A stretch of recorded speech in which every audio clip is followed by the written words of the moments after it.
Good morning from Merrick State Park. This is a little state park with two distinct campgrounds.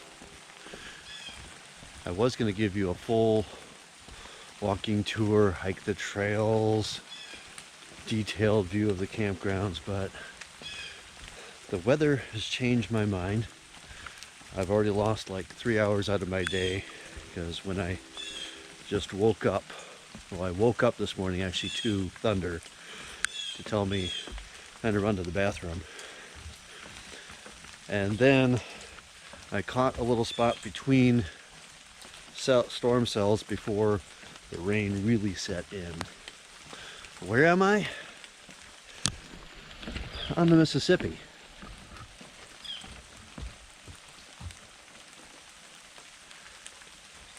This state park, besides having its boat ramp, there's nothing in that sign. There's a boat ramp further up. There is a large just parking area next to the campground for trailers that is not at a boat ramp. So you're very comfortable to bring your boat here and apparently plug it in. I didn't expect that. I'll park your boat down here and camp just up this hill. Just up the hill. Ha! I missed that sign.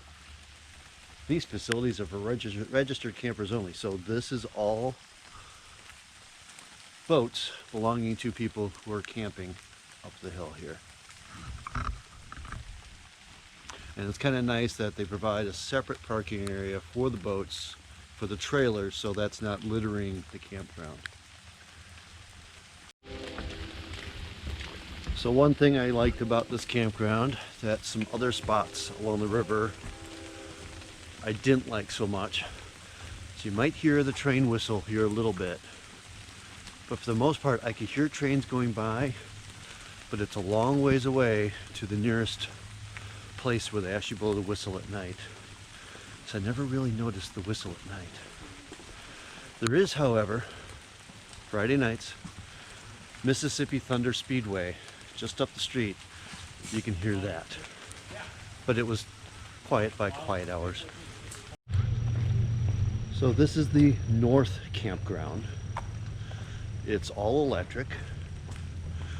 It wasn't where I wanted to stay, although I appreciated the electric last night. But all of the southern campground was full. So being an all electric campground, it is very RV friendly. Very easy to pull your vehicles in here. You got a mix of cover, but for the most part, you see your neighbors, you know they're there. But it's a little better than a commercial RV park as far as just like lining you up vehicle to vehicle to vehicle. You do have a little space between you.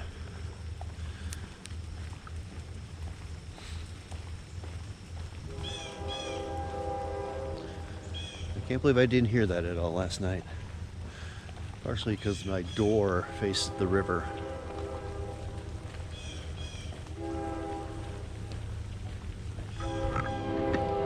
So easy in and out. Looks like most people are packing up because they're not going to enjoy the river today like they wanted to. So you can hear the train going by now. That's kind of what I felt last night. We have bathroom shower building. It is men's side, women's side. I had a little trouble keeping my shoes dry while taking a shower last night.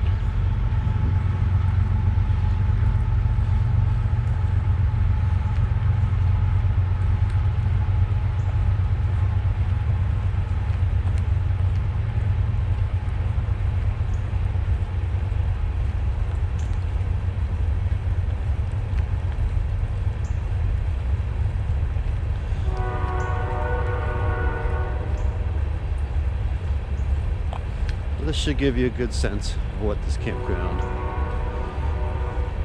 is like. Now, off through there, there's a little trail that wanders around the backside and connects back over to that water landing. Firewood on site. And And the kids today, this morning, are having a ball, riding their bikes through the puddles. They don't care. That's the fun stuff. All right, so I'm gonna hop in the van and then drive you over to the southern campground and get a good look at that. So that should have given you a pretty good sense of what the campsites were like here. I don't think it mattered too much which site is which. They're all fairly similar. Nice, decent flat pads, plenty of room for a large RV. Now as I come through here, this actually takes me to the parking area for all your trailers. So you can launch them, leave your trailer over here, and park your boat down the hill.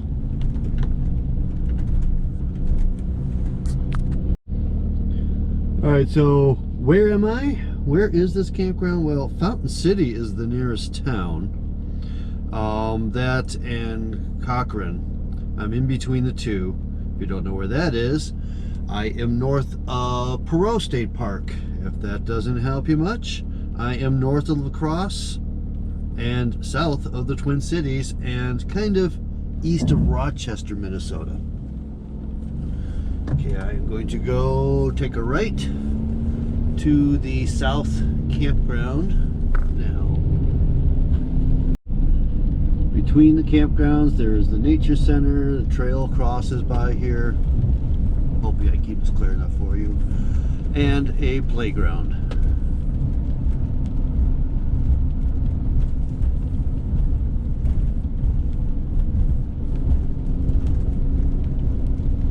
All right, we're coming up on, I believe, the actual boat ramp. Yeah, this is the boat landing here. And it says no overnight parking, so you do not want to leave your trailer here. You want to take it to the campground trailer parking. All right, I believe I'm on the edge of something here. We've got a nifty old building over here on the right, a little gazebo, octagon-y thing. Oh, to my left looks like private residence is right up against the edge of the park.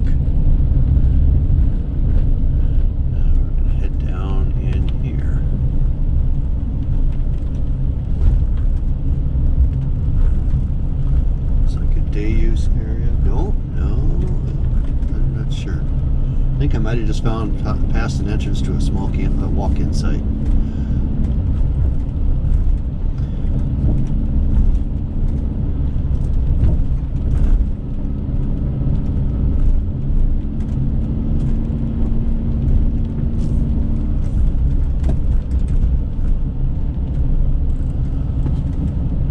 Day use spaces. This is a parking lot for walk-in sites. 50, 49, 48, 47, 46, and a group site. I lost my map somewhere in the van, so I'm doing this a little blind. All right, to the right, we got group camp and island campsites. I'm gonna go over there and take a look at those. Okay, straight ahead is the main parking area for all those sites, and there's a large parking area for the number of sites. Come over here. I got water source in here, so let's take a look. Site 50 was occupied, so let's take a look at 49.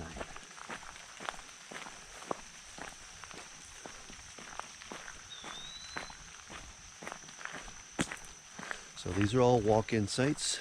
They do have little wagons to help you haul your stuff in, but I believe the only restrooms and water are down at the end of the island.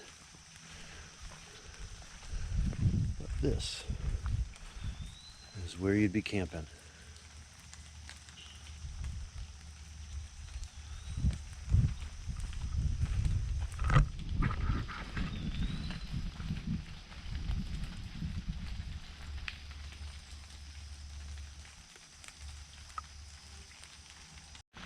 Okay, let's take a look at 47. tent.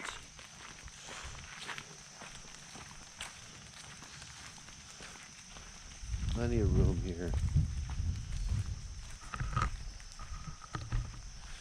Kind of made the shoreline a little rocky so you can't erode it to nothing.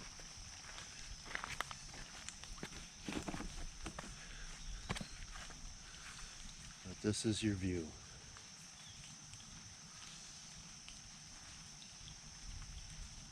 Here's 46, a little grassier than the others.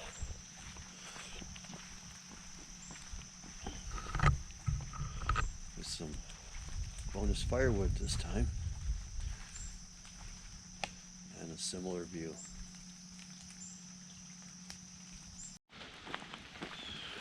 Alright, so this is the parking area for those campsites. These are your facilities. There's also another one at the other end. Let's take a look at the group sites back here.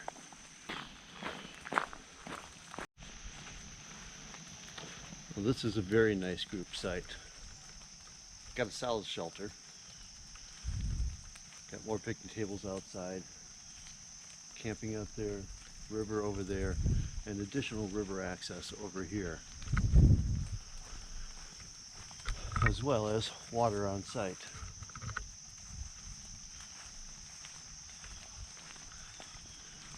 So plenty of room, spread out as well as congregate.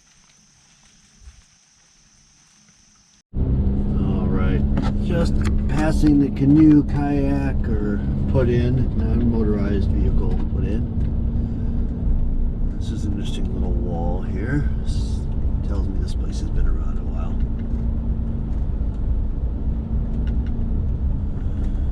So I'm sensing we're getting to an older campground over here.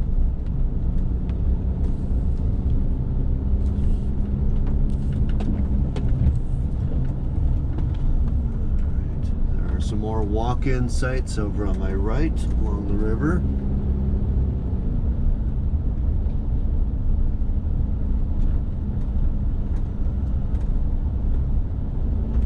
Isolated away from everybody else. So there is water on my left and bigger water on my right. 55 closed. 56 on my right. Right on the water. Now the ones on the left are not quite as on the water.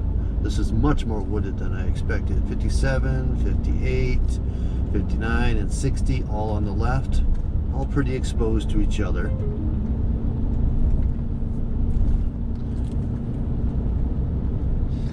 But you can back up and look out at the river because there's nothing on the other side.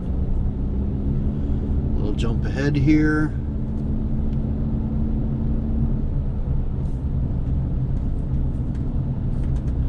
'61 on my left, 62 on my left. Then we get to the rare ones on the right. We got a little vault toilet passing. Then we have 63 on the right. You got 4 tents and a camper and a boat. 65 on my right, 64 on my left. 66 says closed for whatever reason. 67 on my left, 68 on my right. Another vault toilet.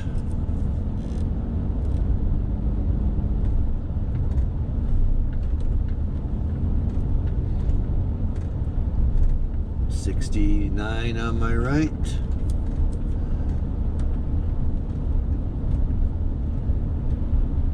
'70 on my right. That's listed as overflow parking on my left. That had the boat and trailer taking up the whole thing. More overflow parking on the left there too. Now it looks like all the sites are over on the water side. 71. Let's tip you a little funny here. 72. Sorry.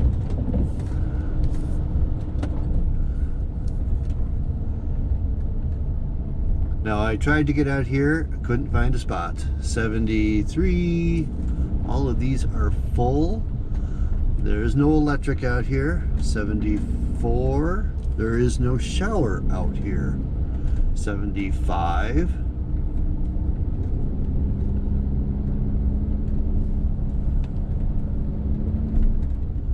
You can fit a trailer in these. 76. Just not the big RVs. 77 over on my right.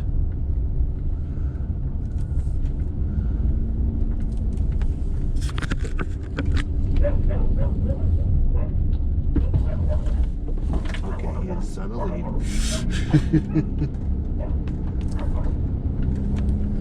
Very excitable dog.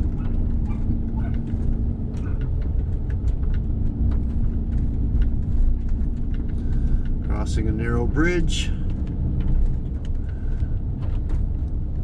Trees are not trimmed back for big RVs either.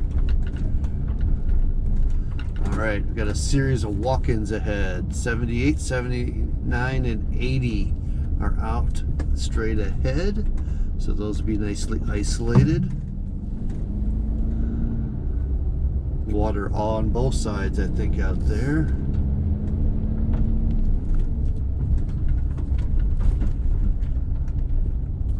We got a little more marshy on the right. Actually, it's cornfield. Wow, there's a cornfield over here on 81 on my right.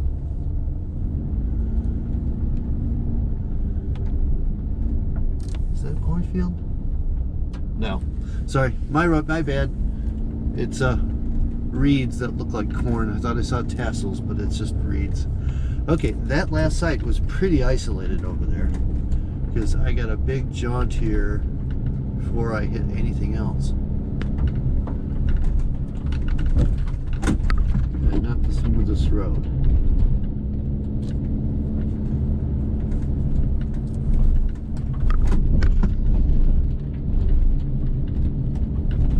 So to my left is just sort of like a stagnant waterway.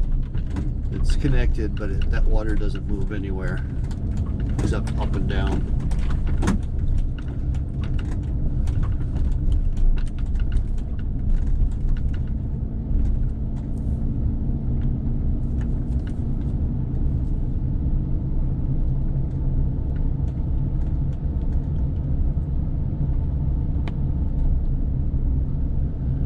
There's another cluster of sites coming up here. On my right, we got another, well, more porta potty type of bathroom for this section. 82, and they do have water. And that one's actually paved. 83, very short site. Don't expect anything more than a car there. 84 on my right. Short site with low-hanging trees over the pad parking area.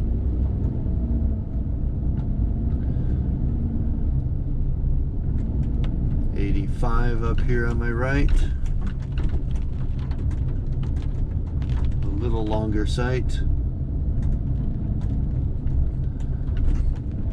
86 on my right.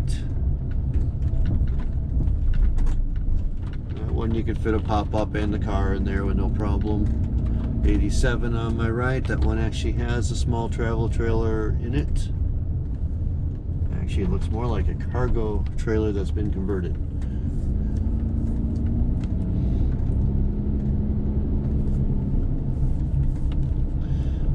And that may be it for the southern campground. So we are here in the Mississippi, in the woods. Kind of a fun combination.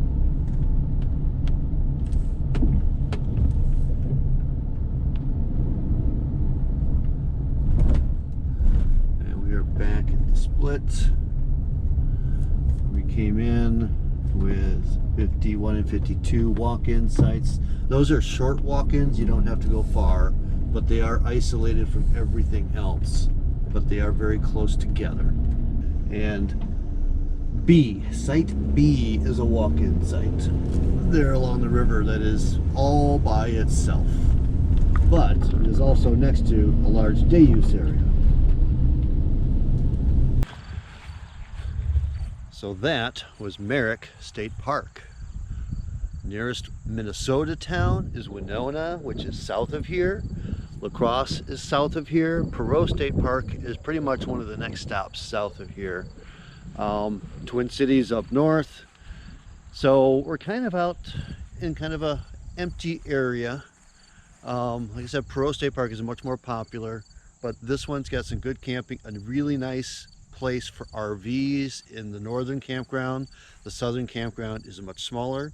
There are trails that go the entire loop around the entire park.